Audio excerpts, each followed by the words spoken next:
আসসালামু আলাইকুম। আলহামদুলিল্লাহ, মরিচা নবজাগরণ যুব সংঘের উদ্যোগে আজকে ইফতারির আয়োজন। এই যে পাক করতেছে, আমরা সবাই ইফতারি থাকবো। ইফতারির টাইমে আমরা সবাই মিলে ইফতার করব এবং দোয়া মাহফিল।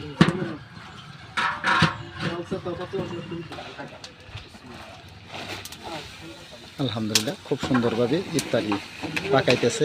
আমরা সবাই ইফতারে যোগ দেব।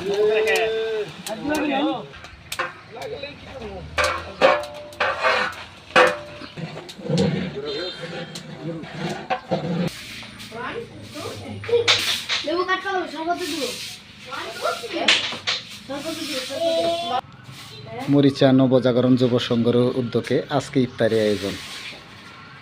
আমরা আজানের সাথেই ইফতার করব, সবাই প্রস্তুতি থাকবেন ইনশাআল্লাহ।